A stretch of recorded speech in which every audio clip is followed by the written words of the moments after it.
I visited Pacific Park, also known as the iconic Santa Monica Pier in Los Angeles. For coaster enthusiasts that weren't hardcore gamers growing up, or people who just live in Los Angeles and don't give it a second thought, this might not seem like a big deal, but I grew up playing GTA 5, and I know GTA 5 isn't a game for kids, but the fact is, if a kid wanted to play GTA 5, they were going to be playing GTA 5. This is one of those games that if you weren't allowed to play it, you were going over to your friend's house to play it. And I'm bringing this up because the iconic Santa Monica Pier is one of the most popular locations in GTA 5, known as the Perro Pier. I've spent a lot of time at this location in-game, so it meant something to me when I finally got to visit it in person. But the question is, how does this boardwalk / park in real life compare to how it is in the game? Did it live up to the hype? Is it everything that I thought it would be? Well, let's find out. The Santa Monica Pier is a place that I wanted to visit for a while, and you know what's crazy? This was my third visit to California, but I never really got to visit Santa Monica Pier because I was pressed for time. The first time I visited California was back in December of 2023, where I only visited Knott's Berry Farm and Six Flags Magic Mountain because I was only in California for 2 days. I didn't really have time to explore Los Angeles. And as a hardcore GTA fan, you better believe I was making it a point to visit the Santa Monica Pier on my next visit, and that is what I did. I know it sounds crazy to say, but it feels like, as someone who used to be a hardcore gamer, this is a culmination of everything I've been waiting for. Visiting a real-life location that I've visited so many times before in a video game. And I don't even want to get into the horrible acts I've committed in-game at this place, but I'll spare you the details and let's just talk about the real-life counterpart.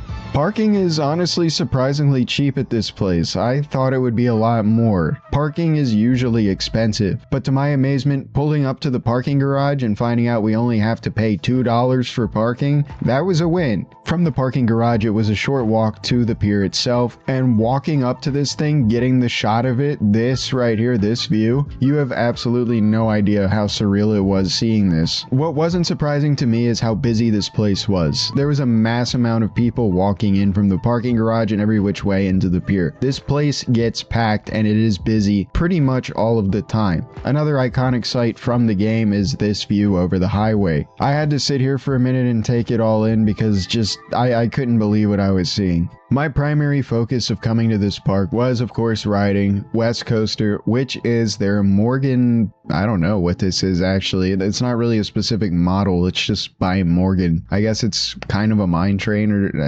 it's all right. Well, it's made by Morgan, and usually Morgan makes hypercoasters. That's pretty much what their entire catalog is. You know, you got Steel Force, Adorni, Mamba, Wild Thing. The list goes on. Morgan makes hypercoasters, so it's just weird seeing this being not a hypercoaster. West Coaster being the primary objective, I made a straight beeline for it after taking in the sights over the freeway and some other shots of maybe the beach. All of this stuff is super nostalgic to me. I'm seeing it in person for the first time, but it's something I'm so familiar with.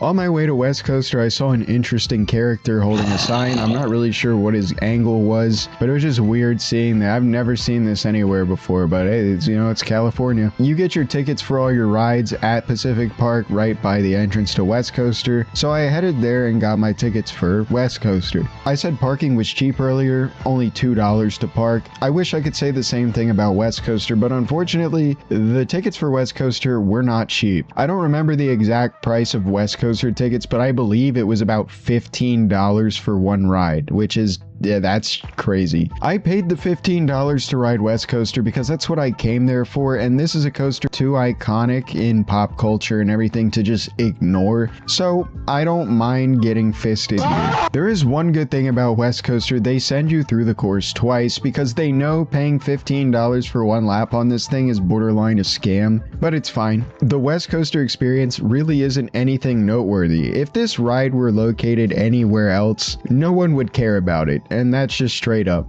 You go up the lift hill, you start the ride with a downward helix, and then you pop into 2 airtime hills, which do give airtime. I'll give the ride that. It's a nice floaty pop, almost ejector because of how abrupt it is, but not quite. It's still good airtime. I don't think it's $15 good. And then you finish the ride with another helix. That's literally the entire layout. A helix, 2 airtime hills, and another helix.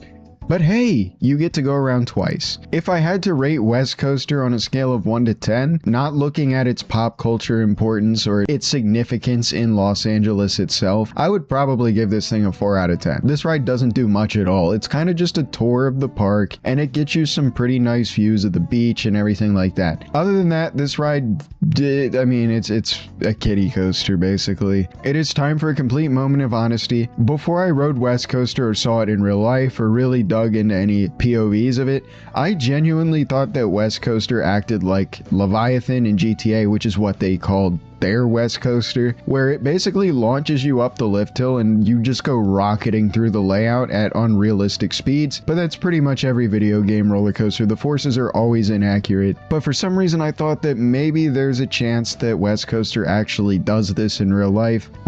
It doesn't. Sorry to break your bubble if you actually expected this. This is something you do to tell your friends, I rode the GTA coaster, and that's basically what I did too, I'm not gonna lie. The park itself is really pretty to look at. Everything looks nice for the most part. There's a few areas that look a little like, yeah, I can see that. I could see that in GTA. Overall, the park is small, but the appearance is good. It's fine. The vibe and atmosphere is what you go here for. This place has a really good vibe to it. Everyone's having a good time. There's a lot of people everywhere. There's many people just blasting music on boom boxes. There's even people singing karaoke or street performers, whatever you want to call them. They're sitting there with their microphone and big speakers and they're singing along to a song or something with their hat on the ground, hoping you give them money. The Santa Monica Pier is kind of a 2-for-1 special. You have a park that you can ride some rides in, but there's also culture to explore in some weird kind of way. You have businesses on the pier in sense of actual buildings that you can go inside and buy stuff, but you also have street performers that you can pay. You have people posted up on the pier with a cooler with,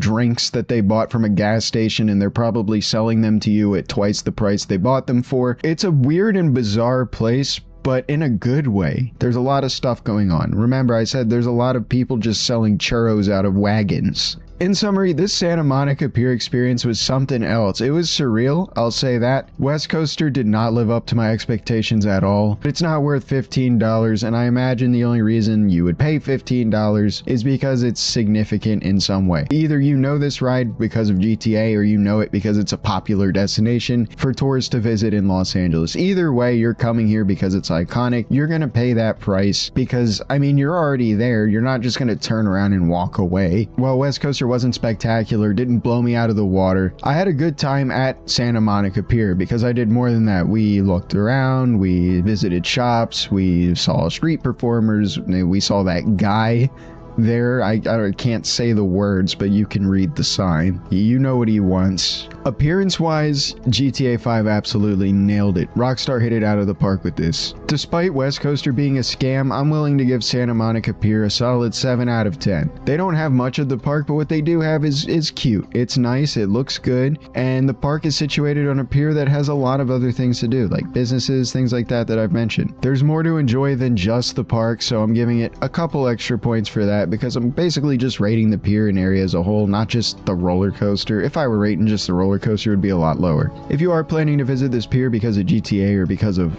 Los Angeles tourism type stuff, just taper your expectations a bit. I wouldn't expect this thing to be world class, but it is still iconic, and you'll have a great time here if you don't expect too much. Just relax and have fun. That's what this place is all about.